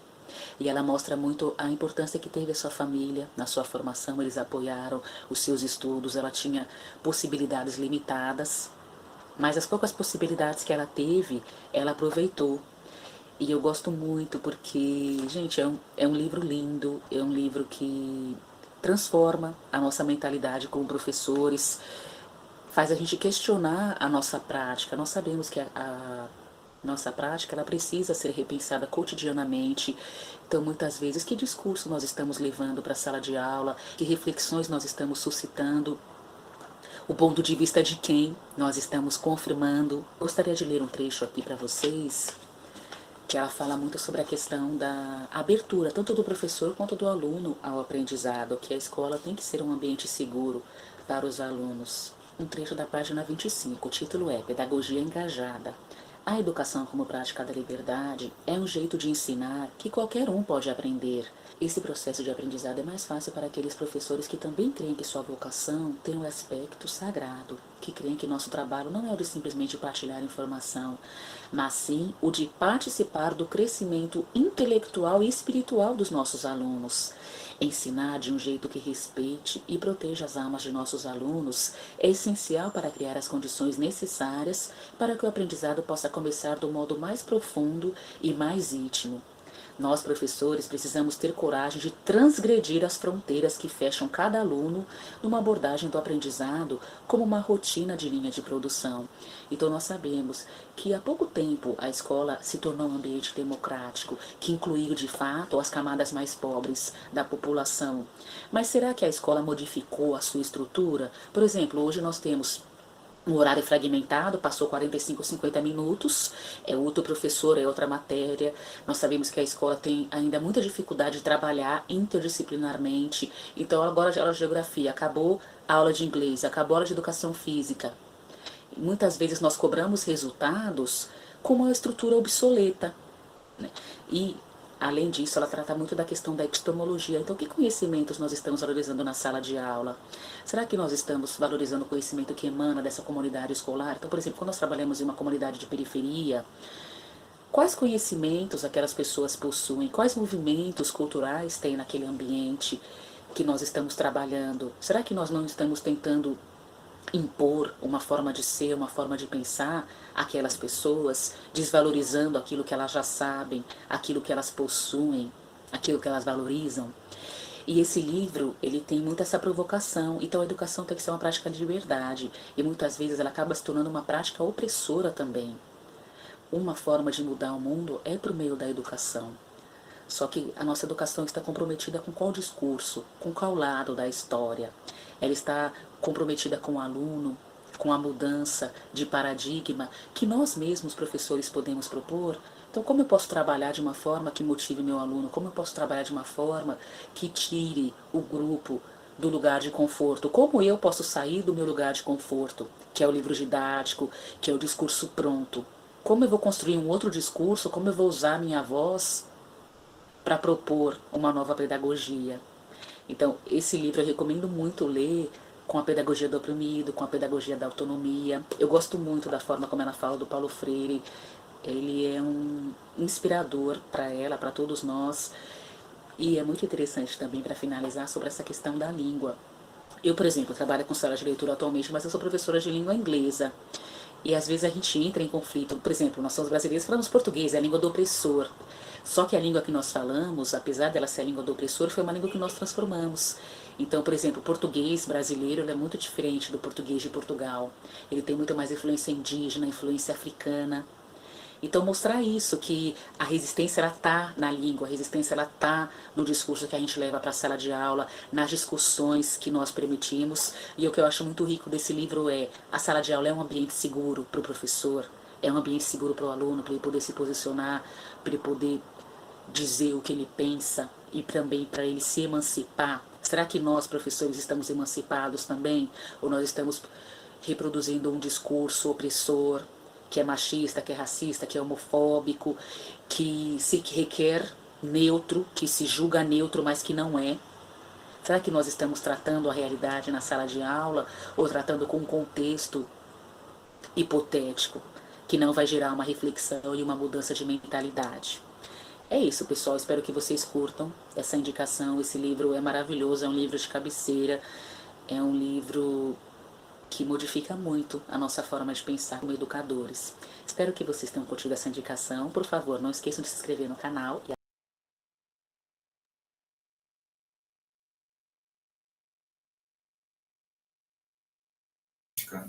Tânia, liga seu microfone, por favor. Desculpa, esqueci de desligá-lo, mas pensa que é uma fala curta, mas bastante objetiva, né? Para a gente tentar entender um pouco como a Hooks lidou com o Paulo Freire, quanto ele foi importante, né? Continua sendo, né? Para esse pensamento que se pretende libertário, né? E quanto essas apropriações elas vão fazer parte de toda a trajetória, né, de todos os escritos que a Bell Hooks trouxe para a gente, são de grande inspiração. Eu até tinha pensado em trazer para vocês um pouco do Manifesto Coletivo do Combahee River e também um pouco do pensamento da Sojourner Truth. Por quê? Porque são grandes bases, né, também, né? A própria Hooks vai usar uma frase que é atribuída a Sojourner Truth, que é a discussão aí, eu não sou uma mulher, né? Ela enquanto mulher negra, escrava nos Estados Unidos do século XIX, né? E quanto o discurso dela impactou as demais pensadoras afro-americanas, né? Assim, eu penso, convém dizer que o discurso da Sojourner Truth teve um impacto tal, né, que foi difícil depois dissociar as lutas racistas, né, com a questão do sexismo, com a questão que vai pensar aquilo que torna a sexualidade, né, enquanto produtores, né, dos mecanismos de sujeição a partir de uma premissa de que há uma certa biologização, né, dos corpos, né, e a partir de uma ideia de uma degenerescência do tipo, ei, você não vai conseguir, né, você não vai conseguir terminar seus estudos, mulher negra, pobre, né, certo? Então, essas discussões são bastante pertinentes porque a gente vai buscar mais a fundo, né, o quanto essas opressões vão sendo construídas sobre os nossos corpos e mentes, né, sobre nós, sobre tudo. Certo? Eu só queria mostrar, para finalizar a atividade, eu sempre acho ela tão bacana, né? Então, para não ficar tão vago, né? Eu sei que eu vou ficar defetiva aqui, né? Mas eu acho que algumas coisas a gente pode se apropriar, né? Espero que tenha contribuído, e essa atividade eu só vou mostrá-la, porque eu já estou vendo aí o findado horário, então temos que nos despedir, né? Mas espero que a gente tenha algumas apropriações, algumas elucubrações, etc, etc, né? Então, rapidinho, bem rápido mesmo, eu prometo. Quero mostrar para vocês essa atividade, eu gosto muito, aplico em sala de aula no ensino médio, né? Como eu fui professora de todos os níveis, né, de ensino, eu apliquei aí para alunos do ensino médio, numa faixa etária de 15 anos, né, a mais, na universidade, com grupos, né, enfim, grupos que a gente tem aleatórios, assim, eu também propus essa oficina uma certa vez, então, eu acho bem interessante, né? Qual que é? Vocês precisam, eu elenquei aqui 10 modos de ser estar nesse mundo, e vocês, infelizmente, terão que escolher 5 para criar uma nova comunidade. Então, o que é que eu peço para vocês fazerem? Vocês elencar dentro dessas pessoas, escolher se leva ou não leva, né? E por que não levaria e por que levaria? Eu sei que é bem difícil para nós, né, com leituras mais aprofundadas, fazer essas escolhas, né? Muito provável que a gente chegue à conclusão, não posso deixar ele para trás, não, está possível, né? Mas, por exemplo, entre adolescentes, eles criam argumentos, assim, plausíveis do ponto de vista deles, porque eles deixariam determinadas pessoas, enfim, não levariam para formar uma nova comunidade, né? Então, se alguém quer arriscar e falar aqui, rapidamente, brevemente, antes que nós encerremos nosso tempo.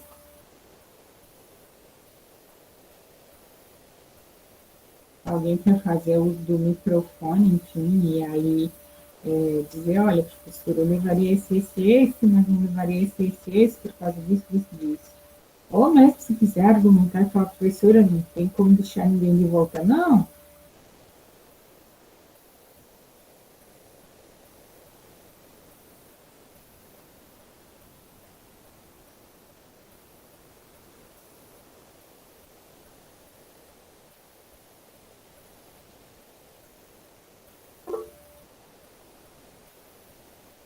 Oi, Tânia. Sim.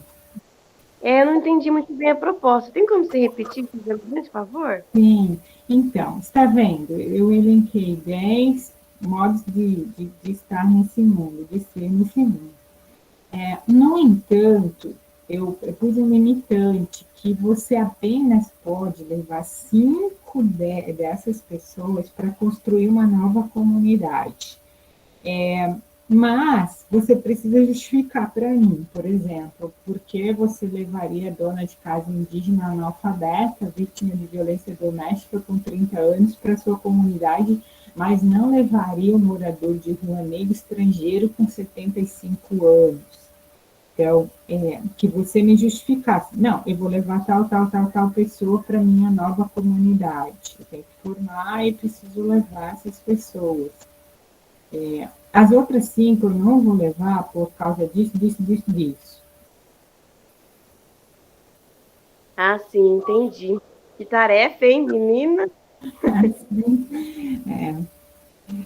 Assim, eu pequei um pouco aqui pelo fato de não colocar em todos, ser negro, branco, indígena, né? Porque são marcadores importantes, né? Eu acho que essa discussão da branquitude, né, é bem importante discutir. Ela não é autorreferente, né, nessa racialização dos corpos. Professora, mas é para pensar no intuito de formar uma comunidade, né? Sim. Pensando dessa forma, então eu levaria o médico, toda a comunidade precisa de um médico, Uhum. levaria um advogado também, levaria um músico, porque toda a comunidade precisa ter alegria. É muito difícil fazer isso, porque, né? Então, eu já levei o médico, o músico, o advogado. Deixa eu ver. É muito complicado. Eu acho que eu levaria uma empresária para administrar as contas da minha comunidade. Uhum. Sei. E o padre. Certo? Então você fechou aqui para gente. Tá, muito bem. Agora, difícil vai ser explicar porque eu não levo os outros. Mas tá bom, agradeço, né? Eu acho que, dado a limitação de tempo, né, a gente fecha aqui.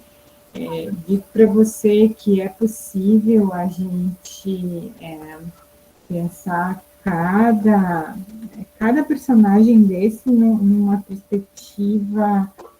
Se eu pensar numa perspectiva do giro decolonial, vou dizer por que o médico, né? Se eu tenho práticas de cura coletiva, se eu tenho, vamos pensar que as pessoas podem dominar esse conhecimento de práticas outras, né? Em relação à medicina, por exemplo, né? Uma medicina que a gente chama de tradicional, enfim, né? Eu posso colocar uma série de outras questões, né? Para pensar, afinal, qual comunidade que eu penso? É uma comunidade alternativa? Não é, né? Então, também a gente pode perspectivar desse ponto. Só queria responder, né? Houve uma pergunta antes sobre a interseccionalidade.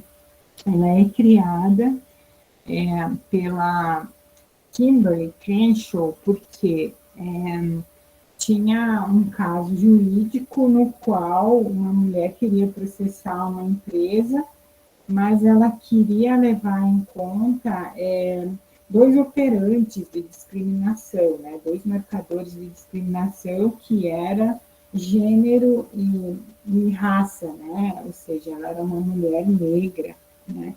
E aí, obviamente, né, num aparato jurídico misógino, né, isso daí não teve a menor consideração, né, tipo, não, a lei é neutra, né. Então, ela propôs isso mais pensando as camadas de opressão, né, mas isso depois adentra a academia, quando também se começa a utilizar mais ou menos essa discussão em camadas, né? Tem o gênero, tem a raça, tem a classe, né? E aí as críticas, por exemplo, da Patrícia Hill Collins, da Audre Lorde, da Oshko Riel, é dizer que não há hierarquia de opressões, né? Não tem como você só vê-las especificamente em camadas, mas elas vão se entrecruzando, imbricando, né? E aí está a crítica, mas temos que entender que a Kimberley propôs isso num âmbito muito específico, né, jurídico, e depois as pessoas começaram a trazer para as ciências humanas, né, essa questão da interseccionalidade, e aí que foram também vendo que ela é muito mais ampla, né, e também ela, embora as críticas sejam procedentes, mas ela é muito didática, né? Então, isso vale bastante a pena, né? Isso é maravilhoso, né? Que a gente faça isso. Pois bem, vamos lá. O que mais temos aí? Mais alguma pergunta, Estela? Eu não Tânia, a Aldaísa havia levantado a mão e abaixou. Eu não sei se ela queria falar alguma coisa. A Flávia havia levantado a mão, mas eu acho que é para falar que ela tem que ir para o outro mini curso. Sim. Ela achou a aula excelente, viu? A Flávia colocou aqui no chat. Não, na verdade, eu ia responder, mas já está muito em cima. Sim, claro. Mas excelente a aula, adorei. Mas desculpa, se não deu tempo. Não, tudo bem. Era só para responder mesmo, não tinha pergunta, foi tudo muito claro. Eu tenho esse livro da Bell Hooks, é muito maravilhoso mesmo. Obrigada. Que bom, perfeito. Escuta, a Aldaísa quer perguntar ainda? A gente faz Sim, não, é que eu queria falar das 5 pessoas que eu levaria. Eu levaria 5, 6, 7, 8, já não lembro mais as nomenclaturas, né, descritas, mas eu escolhi os que eu considerei que são os mais desfavoráveis, né? Que são aqueles que não têm, assim, que não teriam uma finalidade em uma sociedade. Aí, no caso, seria a professora, né? E daria as instruções para eles, e assim formaria a nossa sociedade. Era só isso. Muito obrigada, Aldaísa, perfeito, né? Se fosse oportuno, a gente poderia discutir bastante isso, né? Quem sabe num próximo mini curso, né? A gente entrar nisso. Peço desculpas que eu não consegui navegar mais por outras autoras, né? Eu acabei achando que o tempo daria conta, né? Passando da Bell Hooks para as outras, mas isso não é possível, né? Muita coisa para esse tempo, né? Então, muito obrigada mesmo, né, pelas escutas, pelas trocas, né, eu tentei dinamizar um pouco, né, para que não fique só uma pessoa falando, tal, então as contribuições de vocês foram muito, muito, muito válidas, né, eu acho que a gente parte desse pressuposto, né, de que tudo sempre tem que ser uma troca, a gente está prontas e prontos, né, para, enfim, esse diálogo, né, aberto. Perfeito, pessoas. Um grande abraço, um grande beijo, né? E continuemos, né, na luta, né? Porque é mais do que necessário nesses tempos, certo? Então tá, Estela, fechou? Tânia, o pessoal está colocando aqui no chat, agradecendo e elogiando o seu mini curso, tá? Tá bem. Bom, espero aí que quem participou tenha assinado a lista de presença, é o único jeito da gente conseguir emitir os certificados, tá? Agradeço imensamente seu aceite, Tânia, para contribuir aqui com o seminário, com esse mini curso. Realmente foi muito bom, muito produtivo, tá? Maravilha. E é isso, então me despeço também, vou parar a gravação e é isso então, né, Tânia? Posso ir dispensando aqui, as pessoas podem sair. Sim. E assinou a lista, então pode sair. E muito obrigada mesmo, viu, Tânia? Do fundo do coração, foi muito bom. Estou saindo. Muito obrigada e até a próxima também.